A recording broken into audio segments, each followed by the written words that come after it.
Today we are going to learn verbs often confused as part of vocabulary lesson 5. చూడటం see సా scene. మనం ప్రతిరోజు సాయంత్రం ఆకాశంలో పక్షుల్ని చూస్తూ ఉంటాం. ఇది మన అలవాటు. We see birds. మనం పక్షుల్ని చూస్తూ ఉంటాం. ఎక్కడ? In the sky. ఎప్పుడు? Every evening. ఇప్పుడు చెప్పండి total sentence. We see birds in the sky every evening. నేను నిన్న స్కూల్ నుంచి వస్తుంటే చెరువులో ఒక తాబేలుని చూశాను. ఇందులో సబ్జెక్టు వెర్బ్ చెప్పాలి. నేను చూశాను. I saw. ఏం చూసావు? A tortoise. ఎక్కడ? In the pond. ఎప్పుడు? ఎస్టర్డే. మొత్తం అని కలిపి చెప్పు. I saw a tortoise in the pond yesterday. ఎరా బాబు, మా అబ్బాయిని చూసావా? మీ అబ్బాయినా? ఇందాక జస్ట్ ఇప్పుడే ఇక్కడే బస్ స్టాప్ దగ్గర చూశాను. ఇప్పుడే చూశాను. I have seen. నేను చూశాను. ఎవరిని? Your son. ఎక్కడ? At the bus stop. ఎప్పుడు? ఇప్పుడే. Just now. కలిపి చెప్పాలి. I have seen your son at the bus stop just now. ఇట్లా చేయాలి సెంటెన్స్ కన్స్ట్రక్షన్. చూడటం లుక్, లుక్డ్, లుక్డ్. అదేంటి సి అన్నా చూడటం అని చెప్పారు? అవును, సి అన్నా చూడటమే, లుక్ అన్నా చూడటమే తెలుగులో అయితే. కానీ ఇది వాడేటువంటి సందర్భం వేరుగా ఉంటుంది. సో ఈ డిఫరెన్స్ కరెక్ట్గా తెలుసుకుని మనం కరెక్ట్గా యూజ్ చేయాలి. చాలామంది తెలియక తప్పు యూజ్ చేస్తారు. ఆ డిఫరెన్స్ ఇప్పుడు చెప్తాను, జాగ్రత్త వినండి. మన కంట్లో విషయం నుండి మనం కళ్ళు తెరిచి ఉంటే మన కళ్ళ ముందు ఏదైతే కనబడుతుందో అది చూస్తూ ఉంటాం మనం. అది సి. అందులో నీ ప్రయత్నం ఏమి ఉండదు. జస్ట్ కళ్ళు తెరిచి ఉంటావు, అది నీ కళ్ళ ముందు ఉంది కాబట్టి కనిపిస్తుంది నీకు, అంతే. అది సి.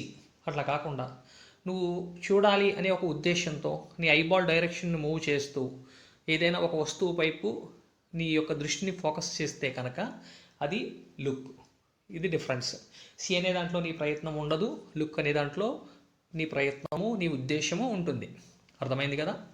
ఎగ్జాంపుల్ చూడండి, మీకు ఇంకా క్లారిటీగా అర్థమవుతుంది. బోర్డు వైపు చూడు. Look at the board.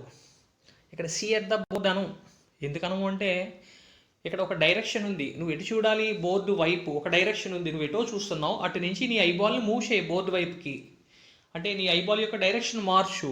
So మారుస్తున్నావు కాబట్టి ఇక్కడ లుక్ వాడాలి. Look at the board. మేము నిన్న ఒకరినొకరు చూసుకుని నవ్వుకున్నాం. వాడెవడో ఫ్రెండ్ రోడ్డు మీద వెళ్తుంటే కనిపించాడు. నువ్వు వాడి ఫేస్ వంక చూసావు, వాడు నీ ఫేస్ వంక చూశాడు. అంటే మీ ఐబాల్స్ యొక్క డైరెక్షన్ ఒకళ్ళ వైపు ఒకళ్ళు చూశారు. ఇక్కడ డైరెక్షన్ ఉంది కాబట్టి లుక్ వాడాలి. సో ఎట్లా చెప్పాలి? We looked at each other and smiled. ఇట్లా చెప్పాలి. దొంగ చుట్టూ చూశాడు. అవును, మరి ఎప్పుడు దొంగలు ఎప్పుడు చుట్టూ చూస్తారు. వాళ్ళు ఏదైనా దొంగతనం చేయాలంటే ఎవరైనా అబ్జర్వ్ చేస్తున్నారా లేదా అని చూస్తారు కదా, అలా మాట. సో ఇక్కడ కూడా డైరెక్షన్ ఉంది. చుట్టూ చూసాడు, ఐబాల్ చుట్టూ తిప్పాడు. సో ఇక్కడ కూడా డైరెక్షన్ ఉంది. మీరు గమనించాల్సింది ఇదే. లుక్ అనే దాంట్లో ఇప్పుడు కూడా ఐబాల్కి ఒక డైరెక్షన్ ఉంటుంది. సి అనే దాంట్లో ఉద్దేశం ఉండదు, డైరెక్షన్ ఉండదు, కేవలం కళ్ళు తెరిచి ఉంటాయి. అర్థమైంది కదా? The thief has look around. చూడటం వాచ్, వాచ్డ్, వాచ్డ్. లుక్ అన్న చూడటమే, వాచ్ అన్న చూడటమే. అయితే ఇక్కడ కూడా లుక్కి వాచ్ మధ్య చిన్న డిఫరెన్స్ ఉంది. చెప్తాను, జాగ్రత్తగా వినండి. లుక్లోనూ ఐబాల్ డైరెక్షన్ ఉంటుంది, నీ ఐబాల్ యొక్క ఫోకస్ ఒక వస్తువు మీద ఉంటుంది. అట్లాగే వాచ్లో కూడా ఐబాల్కి ఒక డైరెక్షన్ ఉండి నీ యొక్క దృష్టి ఒక వస్తువు మీద ఫోకస్ అయి ఉంటుంది. మరి ఏంటి తేడా అంటే లుక్ అనేది షార్ట్ యాక్షను, వాచ్ అనేది లాంగ్ యాక్షను. అంటే కాసేపు ఎక్కువసేపు కొనసాగుతుంది. అంతేకాకుండా నీ ఇంటరాక్షన్ ఏమి ఉండదు. నువ్వు ఒక చోట కూర్చొని దాన్ని అలా అబ్జర్వ్ చేస్తూ ఉంటావు. అటువంటి టైంలో దాన్ని మనం వాచ్ అనేది వాడాలి. అర్థమైంది కదా? మనం ప్రతిరోజు టీవీ చూస్తూ ఉంటాం. ఇలా టీవీ చూసేటప్పుడు మన ఐబాల్ డైరెక్షన్ ఉంటుంది, టీవీ వైపు మన దృష్టి ఫోకస్ అయి ఉంటుంది. ఇది కొద్దిసేపు కొనసాగుతుంది. కాబట్టి మనం ఏం చెప్పాలి? మనం ప్రతిరోజు టీవీ చూస్తామని చెప్పడానికి వి వాచ్ టీవీ ఎవ్రీడే అని చెప్పాలి. వాళ్ళు నిన్న ఆ మ్యాచ్ చూశారు. అలా చూడాలి. మ్యాచ్ చూడాలంటే వాళ్ళ ఐబాల్ యొక్క ఫోకస్ మ్యాచ్ వైపు ఉండాలి. కొద్ది సమయం వాళ్ళు కూర్చొని చూడాలి. సో ఇక్కడ కూడా వాచే వాడాలి. They watched the match yesterday. ఆమె ఇప్పుడే ఒక సినిమా చూసింది. సినిమా చూసింది అంటే ఆమె ఐబాల్ యొక్క డైరెక్షన్ సినిమా స్క్రీన్ వైపు ఉంటుంది, కాసేపు కూర్చుని చూసి ఉంటుంది. కాబట్టి ఇక్కడ కూడా వాచే వాడాలి. She has watched a movie just now. పరిశీలించడం అబ్జర్వ్, అబ్జర్వ్డ్, అబ్జర్వ్డ్. అయితే వాచ్కి అబ్జర్వ్కి డిఫరెన్స్ ఏంటంటే వాచ్ అనేటువంటి ప్రక్రియలో ఇంటరాక్షన్ ఉండదు, అబ్జర్వ్లో ఇంటరాక్షన్ ఉంటుంది. అంతేకాకుండా ఇక్కడ కొన్ని టార్గెట్స్ కూడా ఉంటాయి. ఎగ్జాంపుల్స్ చూడండి, ఎక్కడ అబ్జర్వ్ వాడాలో మీకే తెలుస్తుంది. The HM absorbs all the classes in the school. అంటే హెచ్ఎం గారు రోజు అన్ని క్లాసుల్ని అబ్జర్వ్ చేస్తారు, పరిశీలిస్తారు. పోలీస్ ఆయన ఆ స్పాట్ని ఇందాకే 5 minutes క్రితమే అబ్జర్వ్ చేశాడు, ఆ పని పూర్తయింది. The police observed the spot 5 minutes ago. CM గారు పోలవరం ప్రాజెక్ట్ పనులు పూర్తయిన పనులని అబ్జర్వ్ చేశారు. CM has observed the completed works at Polavaram project.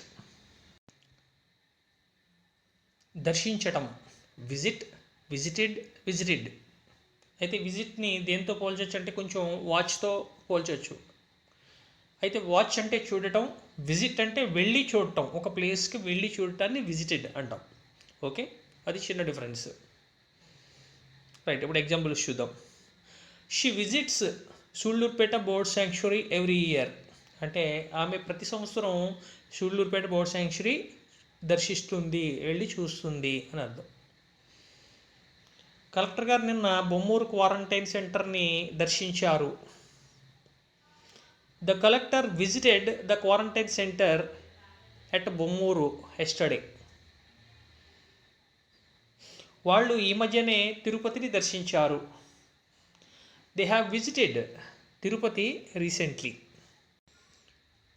కాపలా కాయటం లేదా జాగ్రత్తగా చూసుకోవటం. Look after, looked after, looked after. రైతు తన పొలాన్ని చాలా జాగ్రత్తగా చూసుకుంటాడు, కాపలా కాస్తాడు. అంటే తన పంటని బయట వాళ్ళు దొంగిలించకుండా కాపలా కాస్తాడు. అట్లాగే పురుగులు, తెగుళ్ళు, మొక్కలకి ఏమైనా పట్టినాయా అనేది చాలా జాగ్రత్తగా చూసుకుంటాడు. సో ఇది అలవాటు. ఎట్లా చెప్పాలి? The farmer looks after his field. ఆమె ఆ బాబుని నిన్న చూసుకుంది, అంటే వాళ్ళ పేరెంట్స్ లేరు, ఆమె ఆ బాబుని నిన్న చాలా జాగ్రత్తగా చూసుకుంది. అమ్మాయికి అప్పచెప్పారు. Rani looked after the child yesterday. ఆమె ఈ మధ్యనే ఒక 4 రోజుల పాటు ఆ బాబుని చూసుకుంది, జాగ్రత్తగా చూసుకుంది. ఎందుకంటే వాళ్ళ పేరెంట్స్ ఇద్దరికీ కూడా కోవిడ్ పాజిటివ్ వచ్చింది, బాబుకేమో నెగిటివ్ వచ్చింది. సో ఆ బాబుని అమ్మాయి దగ్గర అప్పచెప్పారు వాళ్ళు. 4 రోజుల పాటు చూసుకుంది. She has looked after the child for 4 days. గమనించటం నోటీస్, నోటిస్డ్, నోటిస్డ్. ఉపాధ్యాయులు పిల్లల యొక్క అభ్యసన సమస్యలు గమనిస్తారు. Teachers notice the learning problems of the children. Doctor గారు నిన్న ఆయన కంటిలో ఒక మచ్చను గమనించారు. The doctor noticed a scar in his eye yesterday. మేము మొక్కల్లో పెరుగుదలను గమనించాము. We have noticed some growth in the plants. గుర్తించటం ఐడెంటిఫై, ఐడెంటిఫైడ్, ఐడెంటిఫైడ్. ఆమె తన విద్యార్థులలో దాగి ఉన్న ప్రతిభను గుర్తిస్తుంది. She identifies the hidden talents of her students. మీకు ఈ వీడియో నచ్చిందా? అయితే లైక్ చేయండి, మీ ఫ్రెండ్స్ కి షేర్ చేయండి, సబ్స్క్రైబ్ చేయండి.